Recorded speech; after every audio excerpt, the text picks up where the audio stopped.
Olá, sou a Ana e o vídeo de hoje é para vos falar sobre as minhas leituras do mês de março. Um vídeo que já está a aparecer quase no final do mês de abril, e isso deve-se ao facto de eu ter lido imensos livros no mês de março e eu ainda não tinha conseguido sentar-me a gravar sobre 10 livros. 10 livros. Portanto, neste momento eu estou assim a pensar no tempo de gravação e no tempo de edição, especialmente no tempo de edição. Vocês têm uma vantagem relativamente a mim, que é vocês já sabem com quanto tempo é que este vídeo ficou. Eu não faço ideia. De qualquer forma, vão buscar um chazinho, ponham-me só a dar como barulho de fundo, como se fosse um podcast, façam o que vocês quiserem. Eu sou bastante expressiva, caso não costumem olhar muito para os meus vídeos e estejam só a ouvir, mas cada um faz como bem entender. Eu espero só que vocês estejam confortáveis aí desse lado, porque eu tenho muita coisa para dizer sobre estes livros e, portanto, vou passar a falar sobre as minhas leituras do mês de março. Ora, no mês de março eu ainda tinha alguns livros que queria finalizar para a Maratona Voos Literários. Eu queria tentar fechar o meu cartão, estive até às últimas a tentar fechar o cartão e, portanto, estão aqui alguns livros das categorias que ainda me faltavam e tenho também já alguns livros para a minha meta de 2025, que é ler alguns livros antes de comprar as continuações e, portanto, alguns desses já aparecem aqui e, portanto, já vão dar aqui um bocadinho um spoiler de algumas das compras dos próximos vídeos. O primeiro livro é precisamente um livro que faz parte dessas metas, que era aqui Assistente do Vilão, de Hannah Nicole Maher, que eu não faço ideia de como pronunciar o último nome da autora. Um livro que me foi oferecido no meu aniversário e que eu queria muito ler para ver se efetivamente este livro funcionava para mim ou não e se continuava a comprar. E a verdade é, eu fartei-me de rir com este livro. E, portanto, eu tenho de comprar as continuações, pelo menos o próximo, e eu vou continuar a lê-los à medida que eles forem saindo, antes de comprar os seguintes. O que é que nós temos aqui? Nós temos a Ivy. A Ivy teve um problema com o antigo patrão e, portanto, neste momento está à procura de trabalho. Mas a coisa não está muito fácil a nível mental, ela enfia-se por uma floresta e acaba por dar de caras com o vilão. E este é mesmo o nome, o vilão. E, portanto, vai acabar por haver aqui uma interação um bocadinho estranha entre os dois. Ela acaba a dizer que está à procura de trabalho e ele oferece-lhe a posição de assistente dele na sua mansão, no seu castelo dos horrores. E eu estou a dizer isto porque, ora, este livro não é propriamente medieval, tem aqui algumas questões de tortura medieval, tem dragões, tem um vilão, tem uma assistente que é uma happy-go-lucky, portanto aquelas pessoas que estão constantemente felizes e positivas e tudo é lindo e arco-íris e o sol brilha lá fora e, portanto, essa é a assistente do vilão, que é muito lúgubre e que tudo está mal no mundo. E convenhamos que quando ele está de mau humor aparecem cabeças cortadas penduradas logo na entrada do castelo e é assim que ela sabe de manhã, quando entra no castelo, como é que o dia vai correr mais ou menos. Ora, este livro, como eu disse, tem muito humor. Penso que para algumas pessoas pode ser até excessivo. No entanto, isto é basicamente uma história passada em contexto de escritório, com aqueles colegas com os quais nós não conseguimos conviver, que não suportamos, que parece que assim que abrem a boca nós já estamos a revirar os olhos, e depois há aqueles colegas de quem nós gostamos mesmo muito, e às vezes há coisas no nosso trabalho que nós não gostamos particularmente, mas há coisas no nosso trabalho que gostamos, até gostamos, mesmo aquelas que nós às vezes sabíamos que não devíamos gostar, que é o caso da Ivy, que há certas coisas que ela parece que já está a ficar um bocadinho anestesiada para algumas das coisas que o vilão faz ou diz. E, portanto, o que nós temos aqui é uma história em contexto de escritório, com as interações entre as pessoas que estão envolvidas de forma mais próxima do vilão. O que é que este livro me faz lembrar? Algum do humor é muito parecido com Princess Bride, às vezes é um bocadinho nonsense. Mais do que isso, fez-me lembrar um bocadinho Nimona. Portanto, nós temos aqui alguém pelo caos e ao mesmo tempo temos aqui algumas pessoas que não são exatamente aquilo que querem fazer parecer. E, portanto, eu gostei desta história, acho que tem aqui muitas camadas, muito para além do humor, é uma história que tem camadas, as personagens não são aquilo que mostram de forma mais imediata, não são apenas isso, e foi isso que eu gostei, porque eu estava à espera de uma história que fosse um bocadinho mais tolinha, e apesar de ter alguns momentos tolinhos, a verdade é que tem também algumas camadas que eu não estava à espera de encontrar. E, portanto, não é o melhor livro à face da Terra, mas foi um livro que me entreteve imenso enquanto estive a ler. ri-me mesmo muito, é o meu tipo de humor, definitivamente, e portanto eu quero continuar esta história e a partir daqui vamos ver algumas mudanças nas interações entre os personagens e o próximo chama-se Aprendiz de Vilão e quando nós chegamos ao final deste percebemos o que é que aconteceu que possa levar a Ivy a passar de assistente a aprendiz.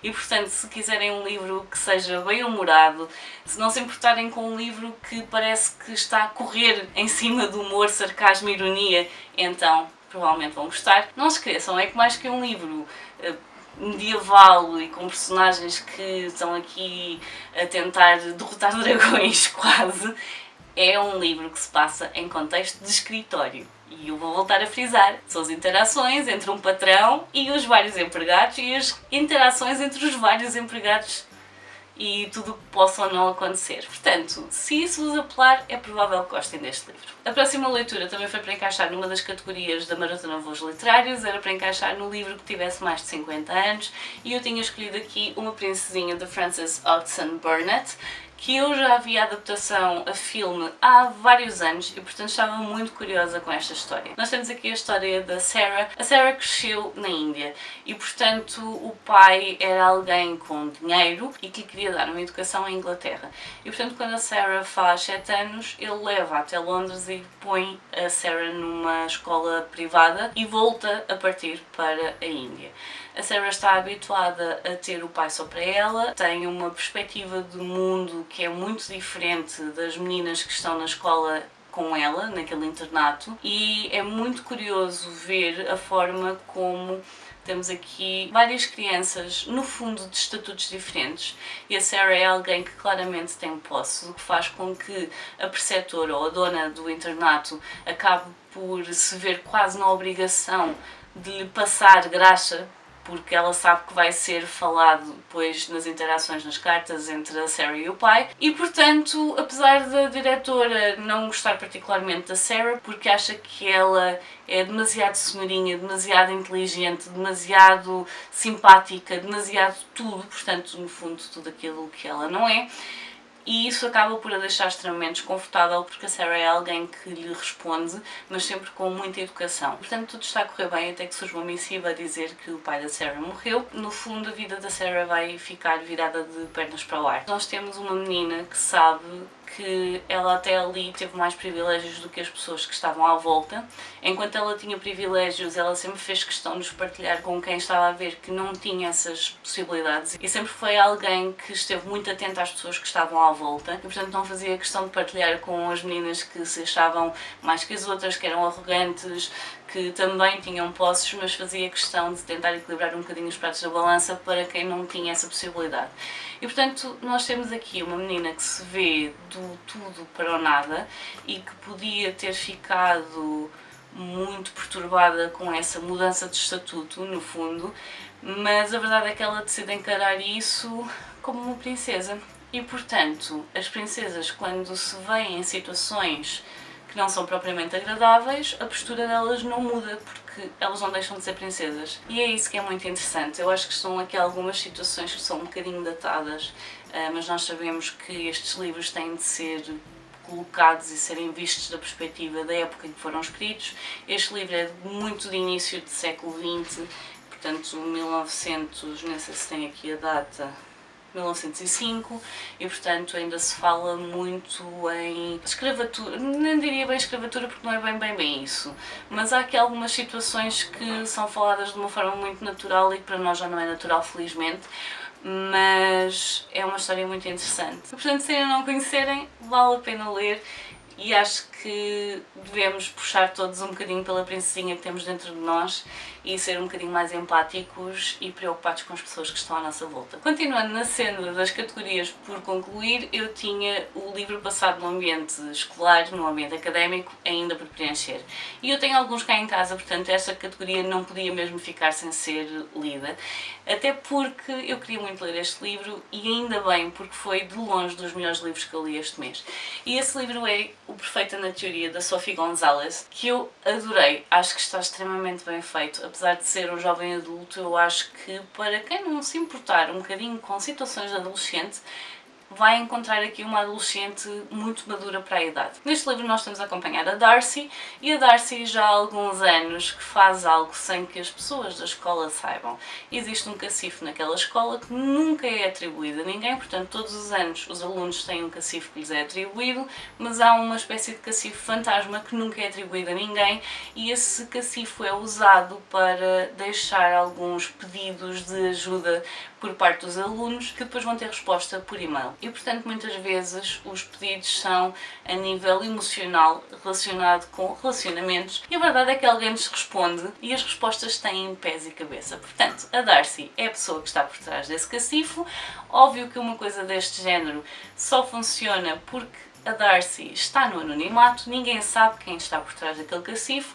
O que sabem é que efetivamente os conselhos que são dados, as coisas que são ditas, são efetivamente coisas que funcionam, ou então que os fazem refletir um bocadinho sobre as situações que estão a passar ou vivenciar, e portanto até agora tem corrido bem. Qual é o problema? É que a Darcy é apanhada por alguém, e a partir desse momento a Darcy vai se sentir a ser chantageada, e ela não gosta disso e acaba por ajudar um dos desportistas da escola. Ele está na equipa de natação e pede-lhe ajuda para conseguir reconquistar uma ex-namorada. Portanto, o que é que nós vamos ver aqui? Vamos ver esta rapariga que gosta muito de estudar psicologia, o comportamento humano, e ela é efetivamente muito boa a ver essas questões.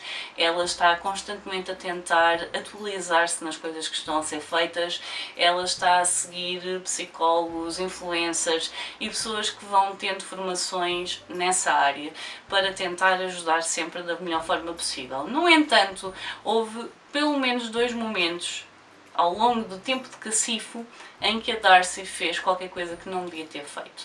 E portanto ela sabe que se algum dia se souber que ela é a pessoa por trás do cacifo, há a possibilidade de perder a melhor amiga. E portanto ela não está propriamente deserta que isso aconteça. Por 2 razões. Para começar, não quer perder a melhor amiga, e também não quer que as pessoas fiquem chateadas ou que achem que os conselhos dela são menos válidos por saberem quem ela é. Portanto, é uma história em que a personagem é extremamente madura para a idade, é alguém que sabe muito bem aquilo que quer fazer da vida, mas não deixa de ser alguém que está a fazer algo que, para todos os efeitos, não tem competências para, porque ela não é psicóloga, ela não é ninguém que tenha uma formação naquela área, apesar de ser alguém que está efetivamente muito informado sobre o assunto. Portanto, nós temos estas 2 personagens a interagir, ela a tentar perceber de que forma consegue ajudá-lo a ele para tentar manter o nome dela no anonimato. Ele está a tentar então recuperar a namorada com a ajuda das coisas que a Darcy lhe está a dizer para fazer, e ao mesmo tempo nós vamos vendo a relação da Darcy com a mãe, com a melhor amiga, e no fundo também a forma como ela vai respondendo a estes pedidos de ajuda. Eu gostei mesmo muito, acho que está mesmo muito bem escrito, as personagens são muito interessantes. Eu estava à espera de gostar deste livro, mas não estava à espera de gostar tanto. O livro está efetivamente bem escrito, a forma como as coisas se desenrolam e estão encadeadas faz sentido, e portanto, para quem quer ler algo de jovem adulto, mas que esteja muito bem construído, definitivamente eu gostei mesmo muito deste livro, portanto para mim vale muito a pena. Os 2 livros seguintes foram comigo em viagem e eu sabia que queria ler pelo menos este próximo durante a viagem, porque é outra das minhas metas para 2025, ler pelo menos um livro em francês. E eu posso dizer que essa meta foi concluída, portanto pelo menos um está feito. Eu sinceramente não estava a contar BD, porque eu todos os anos leio BD em francês, mas eu não estava a contar isso como livro em francês, não porque BD não seja livro, mas porque eu precisava de estar mais tempo mergulhada na língua. E portanto eu tenho muitos livros em francês, mas não lhes tenho estado a dar prioridade. E se eu já tenho alguma preguiça em pegar em inglês, que eu sou mais rápida a entrar, em francês é o caos. E portanto, o próximo livro é La vie secrète des écrivains, de Guillaume Musso, um autor que eu faço questão de ler em francês, porque a escrita dele é relativamente simples e as histórias têm sempre uma componente de mistério meio fantasiosa, mas à qual ele consegue dar uma justificação lógica, e portanto este não tem tanto essa componente, o que é uma pena, é mesmo só um thriller, quase um policial, e nós temos aqui um autor que tem o seu primeiro livro escrito, a sua primeira obra, e ele queria muito que esse livro passasse primeiro por um dos autores preferidos dele. Qual é o problema? Esse autor há vários anos que saiu do mercado, saiu mesmo da face da terra quase, isolou-se numa ilha e ele não dá entrevistas a ninguém, ele não fala sobre escrita, ele não nada, não é acessível, não é fácil chegar a ele.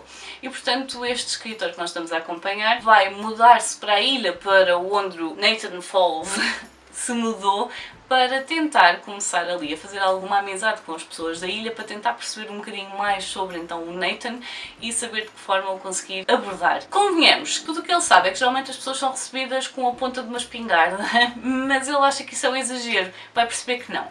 Ora, nós temos aqui no fundo duas histórias. Nós temos a história do Nathan Falls, que desapareceu do mapa do mundo literário e era uma estrela em ascensão. Os livros que ele escreveu eram todos best-sellers, a ganharem imensos prémios e portanto nunca ninguém percebeu efetivamente o que é que aconteceu para fazer com que ele saísse, deixasse de escrever e dissesse que nunca mais iria escrever nada.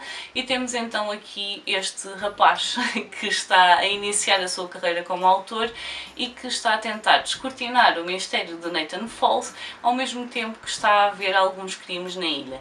E portanto nós estamos a seguir todas estas personagens e vamos sabendo um bocadinho mais sobre cada uma delas, incluindo um outro mistério, algo que aconteceu há 20, 30 anos atrás e que chocou o mundo e houve coisas que ficaram por explicar.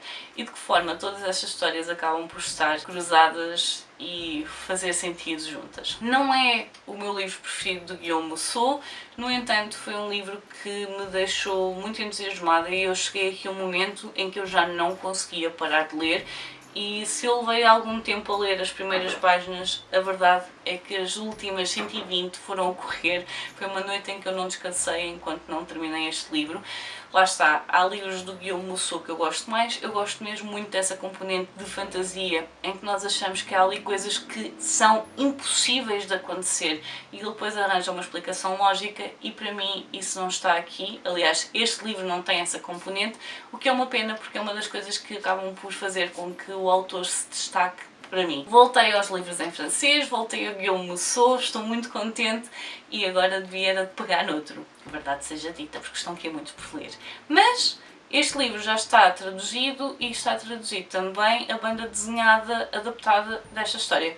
Portanto, não é por falta de Guillaume Musso em Portugal que vocês não leem, eu é que faço questão de ler em francês, porque é um daqueles autores que eu sinto que é mesmo fácil para mim entrar na língua, ele não usa palavras muito complicadas, há sempre alguma coisa que eu não percebo, mas ou eu percebo pelo contexto da frase, ou todos temos acesso a dicionários, o que é fantástico. Portanto, para quem quiser ler francês e não estiver assim muito certo a língua, Guillaume Musso pode ser o vosso ponto de entrada. O outro livro que foi lido durante essa viagem foi aqui o Despertar para o Amor da Beth O'Leary, a mesma autora do Apartamento Partilha-se, da Troca, da Viagem Atribulada, está-me a faltar um, o Ausente. Tudo livros que eu adorei, tudo não, que eu não gostei da Viagem Atribulada. Este livro não está nos meus favoritos, mas foi uma história que também me entreteve bastante. Portanto, nós temos aqui um hotel que está a passar por algumas dificuldades. Ainda por cima existe ali um acidente e faz com que o hotel, para voltar a funcionar, tenha de ter muitas obras e, portanto, as coisas não estão muito bem paradas nem para o hotel, nem para os donos do hotel, nem para os funcionários. E a verdade é que este hotel, para os funcionários, é como se fosse família.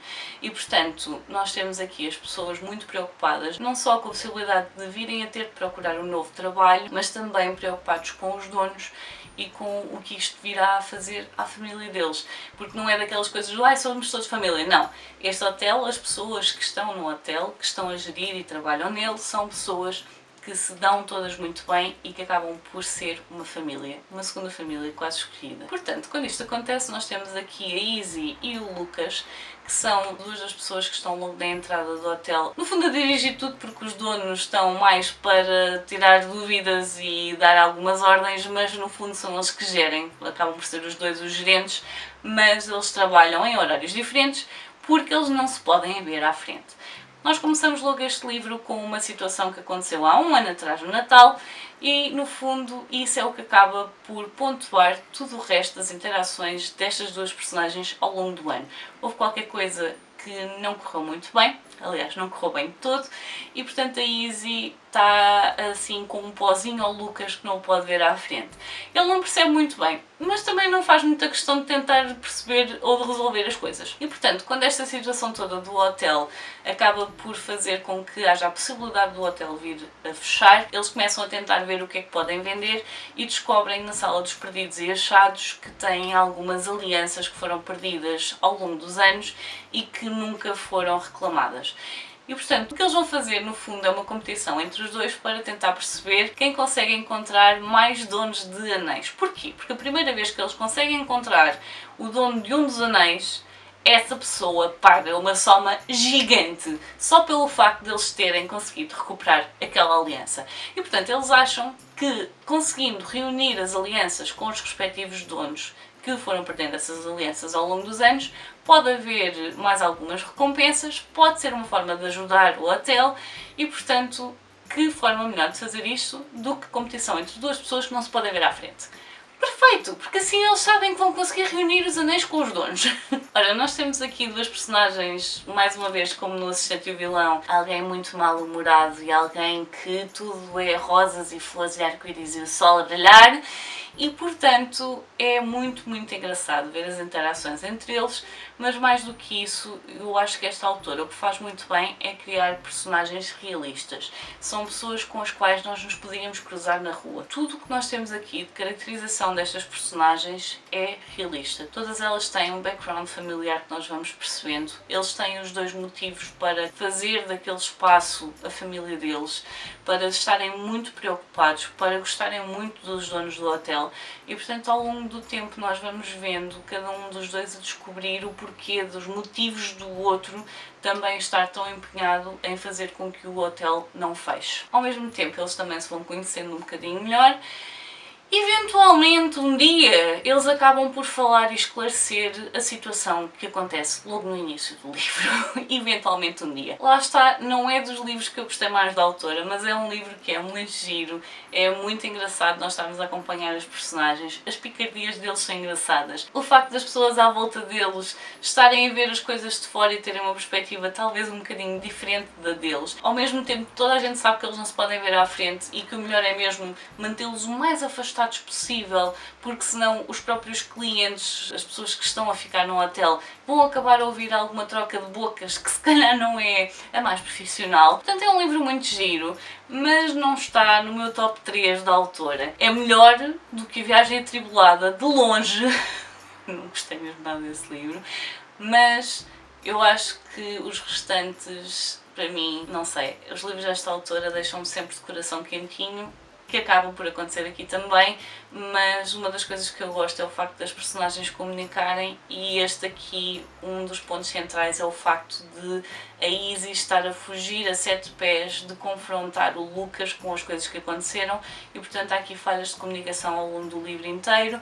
É uma das coisas que faz com que a história avance. É, mas ao mesmo tempo a autora costuma conseguir fazer com que as histórias avancem mesmo sem essas falhas de comunicação e eu prefiro quando não há falhas de comunicação. No entanto, não deixa de ser uma história muito gira que eu gostei imenso de ler e estou sempre ansiosa para ver mais livros da autora. Portanto, espero que o próximo, quando sair, eu não leve tanto tempo a chegar a ele, porque este já tinha saído em setembro ou outubro e eu só consegui chegar a ele em março. Mas está lido. O próximo livro já me andava a deixar curiosa há algum tempo. É a continuação da Caixa de Botões da Gwendy, escrito pelo Stephen King e pelo Richard Chizmar.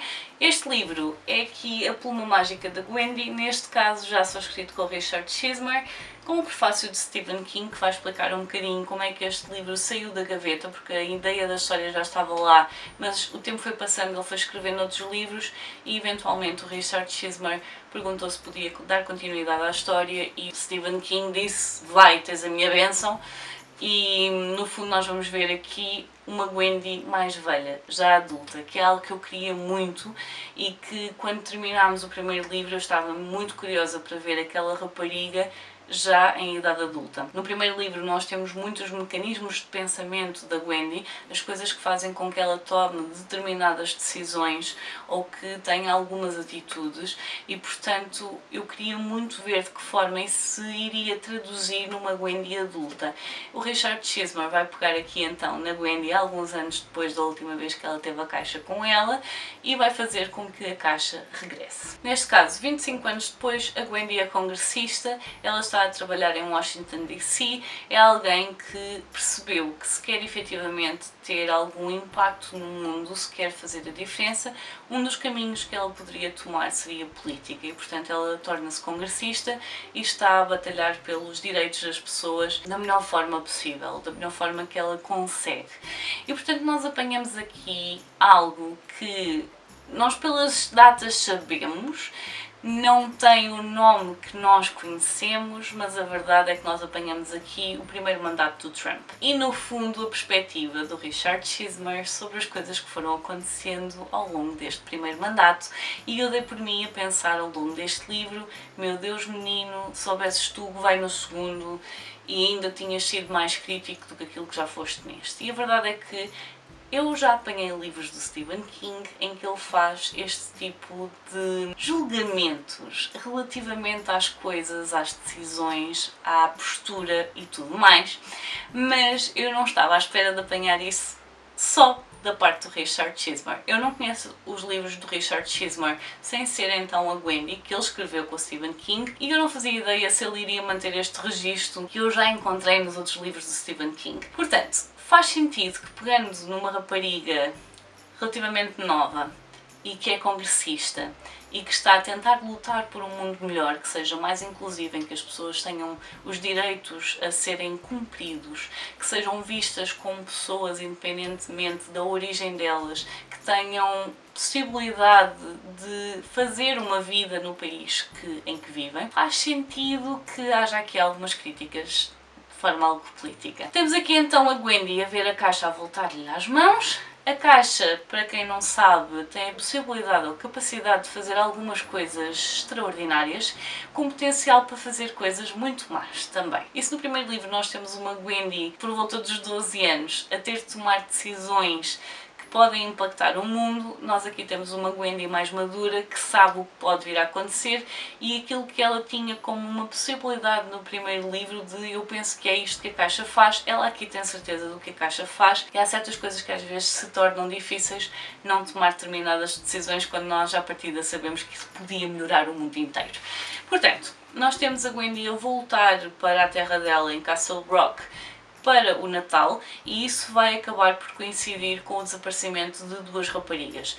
Essas duas raparigas ninguém consegue encontrar traço dela e ela, sendo congressista, acaba por estar envolvida também com a polícia e acaba por se envolver, é mais assim, acaba por se envolver na investigação da polícia e acaba por estar mais atenta para ver o que é que pode fazer.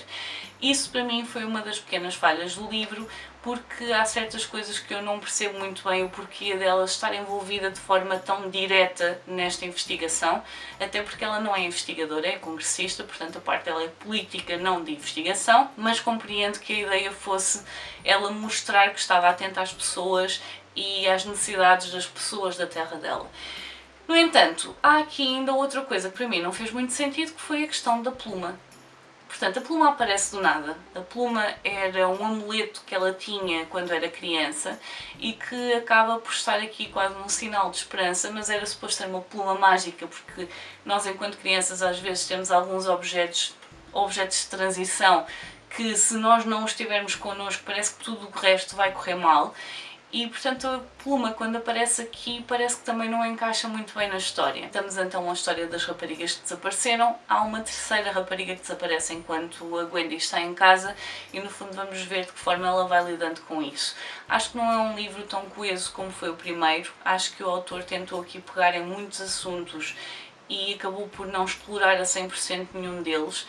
Muitas das coisas que fazem do primeiro livro o fantástico que ele é nós vermos a Gwendy a ser confrontada com determinadas situações e que decisão ela toma relativamente a isso, tendo em conta que podia tomar decisões muito drásticas. E aqui, às vezes, há alguns pensamentos que lhe passam pela cabeça, mas depois acabam por não ser muito desenvolvidos e, portanto, faltou-me aqui esta questão do desenvolvimento. No entanto, gostei muito de ver a Gwendy adulta e, neste momento, falta-nos um dos livros da Gwendy que volta a ser escrito a 4 mãos, entre o Richard Chizmar e o Stephen King, e é um livro que tem estado a agradar muito mais aos leitores da Gwendy e eu estou muito curiosa para ver então essa terceira história desta rapariga que é extraordinária, alguém extremamente atento a nível social que eu gostei muito de acompanhar, mas lá está, este livro tem algumas pontas soltas que acabam por fazer com que não seja a leitura mais extraordinária, mas que me trouxe algumas respostas que eu agradeço relativamente à Gwendy adulta, mais madura. O próximo livro também foi lido para encaixar numa das categorias que faltava da maratona, neste caso para o livro que divide opiniões. Eu inicialmente tinha pensado ler o Lila, mas acabei por ler um dos livros que estava nas minhas metas ler para saber se continuava a comprar a coleção ou não. E a verdade é que este livro encaixou que nem uma luva nesta categoria e esse livro é Café Pumpkin Spice, da Laurie Gilmore. Eu tenho a dizer que não fiquei a maior fã, mas ao mesmo tempo este é o primeiro livro da autora, ela tem muito espaço para melhorar. Nós temos aqui a Ginny que se muda para Dream Harbor. Dream Harbor é suposto ser uma espécie de réplica da cidade da vila de Gilmore Girls. O nome da autora não é este. Este é um pseudónimo que ela criou para escrever estas histórias e portanto estas histórias são fortemente inspiradas em Gilmore Girls e eu adoro Gilmore Girls e portanto eu estava muito entusiasmada por vir para esta história porque eu sabia que ia ser um livro giro, fofinho, leve e eu de vez em quando preciso destes livros na minha vida porque eu não posso ler só coisas mais pesadas sobre luto, coisas que me façam pensar muito, de vez em quando estes sabem bem. No entanto, há alguma diferença entre um livro fofinho, giro, leve, divertido e aqueles em que de vez em quando parece que as personagens perderam a mioleira, não existe. E de vez em quando este livro tem momentos desses. E eu compreendo que o meu problema com este livro é maioritariamente o facto de a maioria da história se passar em pouco tempo. A maior parte da história passa-se em 2 semanas. E, no fundo, há situações em que as personagens reagem como se isto estivesse a acontecer há meses. É, por exemplo, ela abrir o café que herdou da tia. Não está morta, simplesmente decidiu que aquilo já não era vida para ela, foi fazer um cruzeiro, deixou a sobrinha a gerir o café. É dela, está feito. Mas, no segundo dia, já está a falar em pedidos habituais. Nina, tu não estiveste no café tempo suficiente para saber ainda pedidos habituais. É o facto destas 2 personagens acabarem por se envolver e termos aqui algumas situações em que eles estão a tentar manter a relação em segredo porque toda a vila é muito super protetora do rapaz que já sofreu antes e é alguém que não tem uma história de vida muito fácil e portanto as pessoas são super protetoras e portanto eles estão a tentar fazer disto uma coisa em segredo, mas depois isso cria algumas situações em que não bate a bota com a perdigota. E portanto eu às vezes gosto de coisas que quase que parecem acontecer por magia. Mas aqui não é só questão de acontecer por magia, há mesmo coisas que parece que não batem certo, não de todo não batem certo. Foi um livro que eu ainda me entreti a ler, foi um livro que me fez rir em alguns momentos, mas fez com que eu não tivesse muita vontade de comprar o da Quinta das Árvores de Natal, que era aquele que eu estava na dúvida se comprava ou não, porque eu ainda tenho o segundo livro deste para ler, portanto eu tenho a livraria Cinnamon Bun. Este aqui, lá está, é o primeiro livro da autora, compreendo que ela ainda esteja um bocadinho imatura a nível de escrita, há aqui algumas situações que poderiam ter sido revistas com um editor que lhe dissesse olha, isto não faz muito sentido tendo em conta que ainda só passou este tempo. É, por exemplo, eles encontram-se às escondidas 2 vezes e todos os dramas que vêm daí parece que se não encontrar às escondidas já há meses, já há 4 meses.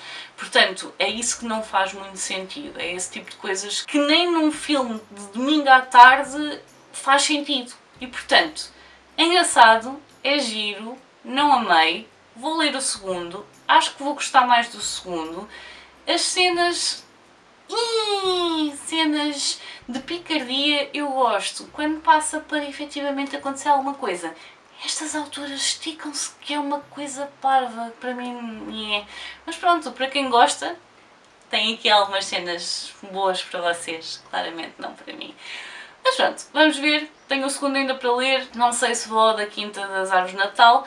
Há um livro que eventualmente eu vou querer ler, mas porque as personagens são mencionadas neste e portanto eu acho que para mim vai ser um fechar de ciclo, mas esse é o livro que a autora está a escrever agora e que só sai em setembro. Portanto são as melhores amigas do Logan, que tem o segundo livro da livraria e depois eventualmente há de ter o da pastelaria, que é então outra das melhores amigas dele, e portanto para mim isso fecha aqui os habitantes que eu quero conhecer deste mundo. Não faço questão de ter os outros livros, mas é uma pena porque as capas são muito giras e as lombadas fazem aqui as casinhas todas dos negócios desta vila. Mas pronto, é assim, há coisas que não funcionam, há coisas que podiam funcionar melhor. Eu acho que é mais assim, não é que não tenha funcionado a 100%, podia ter funcionado melhor. O próximo livro não tem comigo, é o Toda a Gente Tem um Plano, do Bruno Vieira Amaral. Foi um livro que lemos para o Clube de Leitura e é um livro que eu estava à espera de gostar mais do que aquilo que gostei.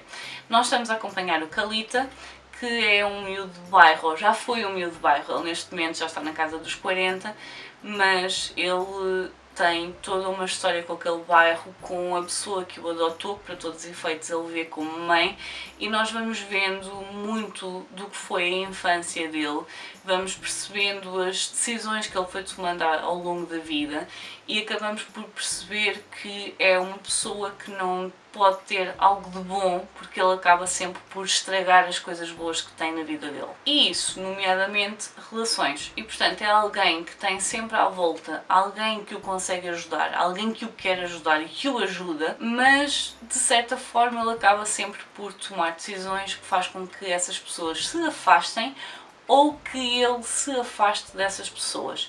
Às vezes, e eu acredito que isso seja algo que o autor quis explorar, o facto de que muitas vezes nós achamos que não merecemos as coisas boas que aparecem na nossa vida e acabamos por frustrar todo o potencial que isso teria a curto, médio, longo prazo. Portanto, na realidade este título é muito glorioso, toda a gente tem um plano. A verdade é que mesmo quando não temos noção, muitas vezes temos um plano, nem que seja para daqui a 5 minutos, mas verdade também é que muito raramente os nossos planos vão de acordo com o que tínhamos planeado.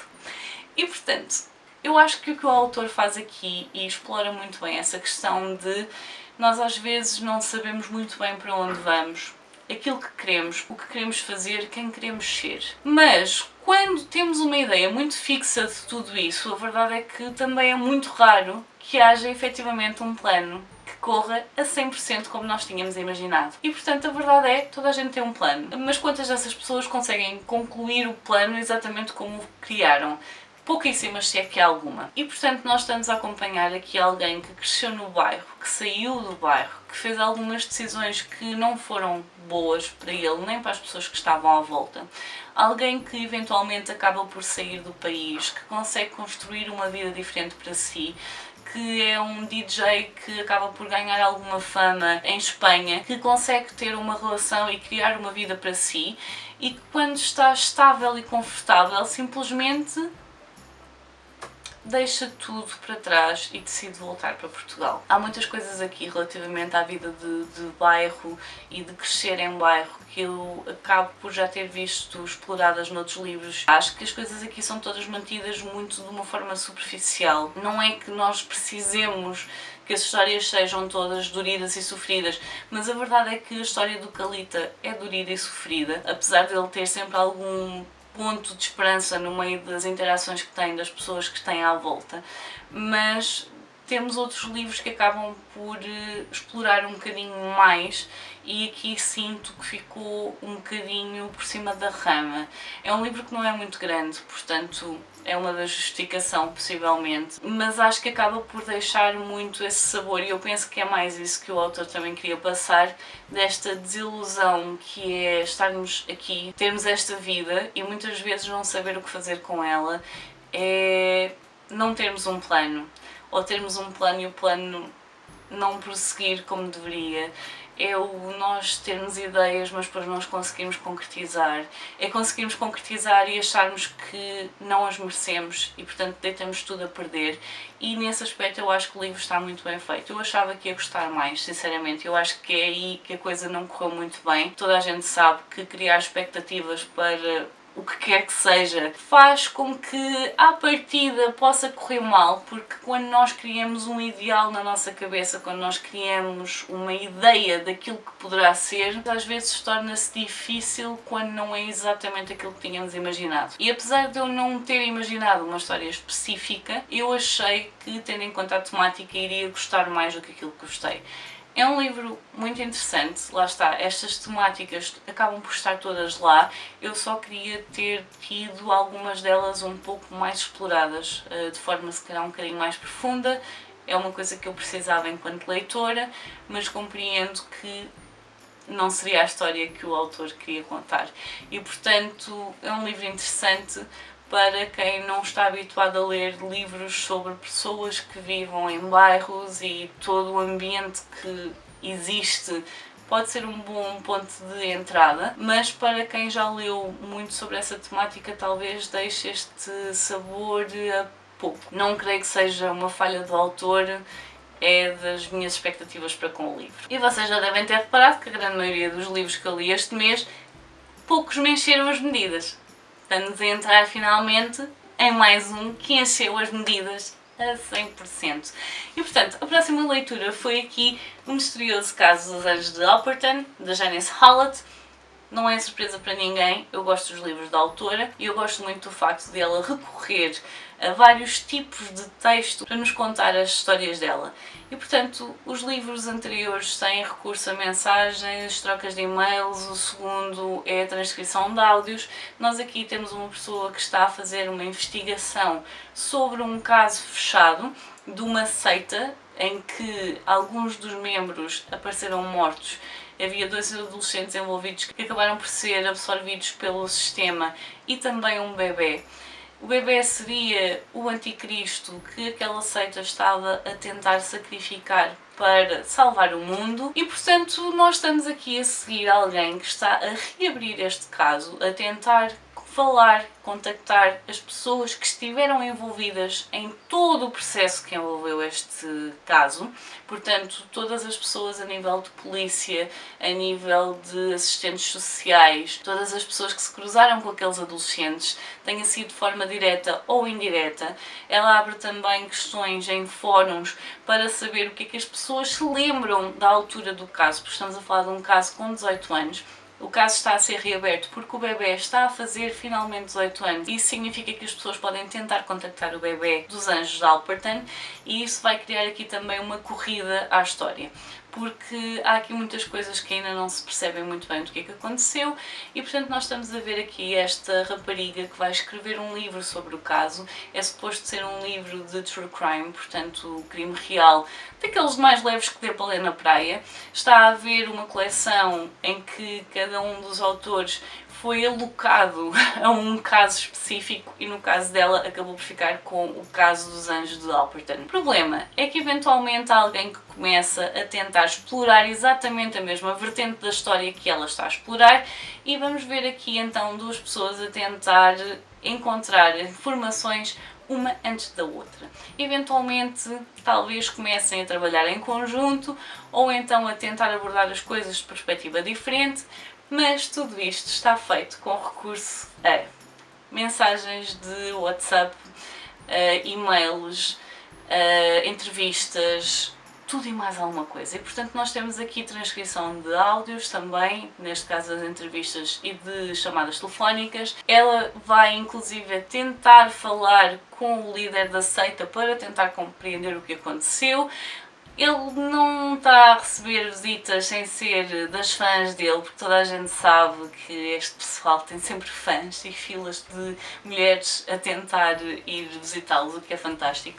Acho que deve ser objeto de vários estudos a nível psicológico. O que é que este livro é fantástico para mim? Pensar na capacidade que esta autora tem de se dividir de maneira a conseguir escrever da perspectiva de cada uma destas personagens. Ela tem uma voz muito própria para cada uma das personagens. Nós temos até 2 livros escritos por 2 autores diferentes, com abordagens completamente diferentes, mas que tiveram ambos influências de tudo o que se falou sobre o caso.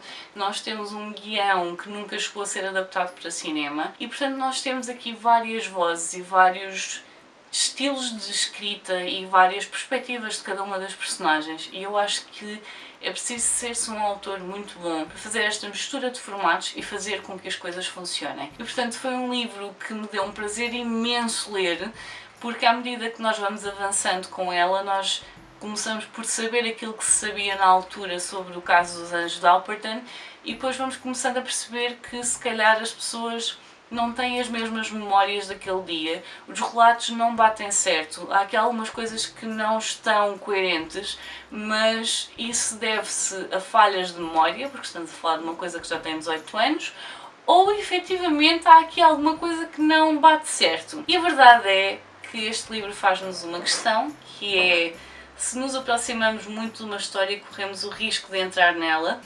conseguem sair desta história sem serem afetados por ela? E a verdade é que o livro no final tem também uma questão para o leitor sobre o que faria tendo acesso a estes documentos, porque o que nós temos é o conjunto dos documentos que foi usado para escrever o livro, portanto toda a investigação que ela fez, e no fim a pergunta é: pegariam nesses documentos e iriam levar à polícia, ou vão deixar exatamente como está, tendo em conta as consequências de levar todos estes documentos à polícia? Um livro que eu achei brilhante. Vocês já têm uma sugestão de leitura para ele, portanto, se quiserem saber um bocadinho mais, mas vocês já sabem que eu não me estico muito. Eu geralmente não dou, ou tento não dar spoilers dos livros. Eu acho que este está muito no percurso que nós fazemos até chegar ao fim do livro, e nós vamos vendo aqui a forma como estas personagens vão mudando à medida que vão ficando cada vez mais dentro desta história. Portanto, qual será a vossa decisão no final? E chegamos finalmente ao último livro deste vídeo. Portanto, espero que não estejam ainda muito cansados, porque ainda vou falar de mais um, mas espero que até agora esteja a valer a pena. Portanto, o último livro deste vídeo, o último livro das minhas leituras de março, e a fechar o mês em chave de ouro também, foi aqui Radium Girls, de CY. É um livro de banda desenhada, onde nós vamos acompanhar algumas raparigas que trabalhavam na United States Radium Corporation, portanto uma fábrica que fornecia relógios ao exército. Estes relógios tinham de ter os ponteiros pintados com uma tinta que fazia com que eles brilhassem no escuro, e alguém tinha de pintar os ponteiros. E portanto nós temos aqui um grupo de raparigas que trabalha para esta empresa a pintar os ponteiros do relógio com uma tinta que tem rádio. O problema aqui é que ninguém se lembrou de dizer a estas raparigas que a rádio é tóxica e que não deve ser ingerida. E portanto, já o facto de manipular rádio não é bom, como a Marie Curie descobriu. Ingeri-la, pior ainda. No entanto, a forma como estas raparigas pintavam os ponteiros era seguindo uma sequência de movimentos de Lip Deep Paint. Portanto, elas molhavam o pincel nos lábios, molhavam na tinta e pintavam o ponteiro, e isto era algo que elas faziam recorrentemente, o que significa que elas tiveram a ingerir muita desta tinta e acabaram por ter consequências bastante graves a nível de saúde. Esta história é baseada em factos verídicos, é baseada nas histórias reais das raparigas que trabalharam para esta empresa, das coisas que lhes foram acontecendo a nível de saúde.